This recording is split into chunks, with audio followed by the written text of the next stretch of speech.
అందరికీ నమస్కారం. మరొక చక్కటి కథ. ఆ రోజు ఆదివారం. మా మిల్లు పని చేయటం లేదు. పనివాళ్ళు లేనందున మా మేనేజరు నేను కూర్చుని లోకాభిరామాయణం మాట్లాడుతున్నాం. ఉదయం సుమారు 9 గంటలవుతుంది. మెయిన్ గేట్ దగ్గర ఒక నడి వయస్కురాలు, ముగ్గురు పిల్లలు నిల్చుని ఉన్నారు. వాచ్మ్యాన్ను అడిగి లోపలికి వచ్చారు. ఆమెకు సుమారు 35 సంవత్సరములు ఉంటాయి. పిల్లలలో ఒక అబ్బాయికి 12 సంవత్సరాలు ఉంటాయి.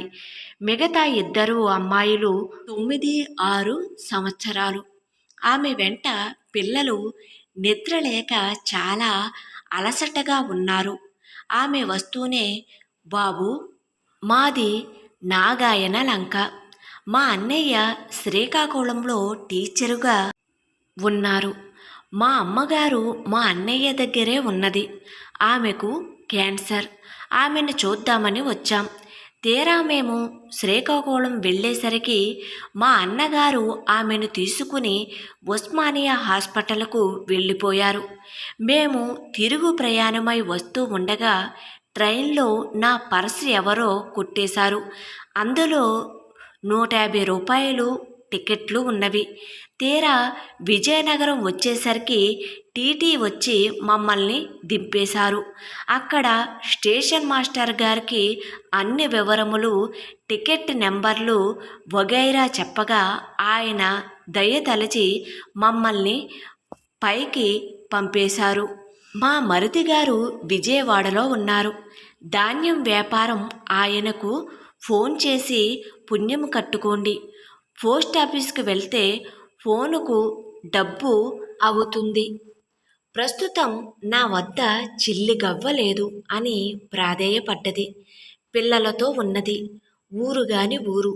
బాధపడుతుందని జాలి కలిగి మేనేజర్ గారు ఫోను నెంబర్ అడుగుగా 73814గా చెప్పింది.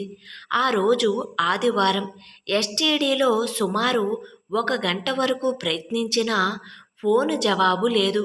అప్పటికి పిల్లలు, ఆమె ఎంతో డేలా పడిపోయారు.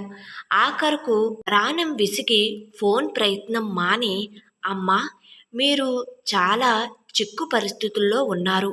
మీ స్థితి చూసి జాలి వేస్తుంది అని మా మేనేజర్ గారు, మీరు విజయవాడ వెళ్ళుటకు కనీసం 100 రూపాయలు ఉండాలి. మీరెవరో తెలియదు. అయినా మీరు క్షేమంగా పిల్లలతో తిరిగి వెళ్ళటానికి టికెట్లకు ఖర్చుకు డబ్బులిస్తే తిరిగి పంపేస్తారా అంటే, అలాగే బాబు, మా వారు నాగయ్యలంకలో స్కూల్ మాస్టర్గా ఉన్నారు. అక్కడకు వెళ్ళినదే మీ డబ్బు పంపించేస్తానని నమ్మకంగా చెప్పగా మా మేనేజర్ గారు 120 రూపాయలు ఆమెకు ఇచ్చి, కలకత్తా మెయిల్ 11 గంటలకు వస్తుంది, వెళ్ళమని చెప్పి పంపేశారు. పిల్లలు, ఆవిడ ఎంతో మేలు చేశారు. మీ మేలు మరవం అని వెళ్ళారు. ఆ మరుసటి దినం సోమవారం ఆమె చెప్పిన ఫోన్ నెంబర్ ఎస్టీడీలో పిలవగా, విజయవాడ మున్సిపల్ కార్పొరేషన్ స్పీకింగ్ అని జవాబు వచ్చింది. ఆ మాట విని తెల్ల ముఖం వేశాడు మా మేనేజరు. ఇది చాలా తెలివిగా వేసిన టోపీ. ఇది నిజంగా జరిగిన కథ. కథ సమాప్తం. కథ నచ్చినట్లయితే ప్లీజ్ లైక్ చేయండి. అదేవిధంగా సబ్స్క్రైబ్ కూడా చేసుకోండి. Thank you.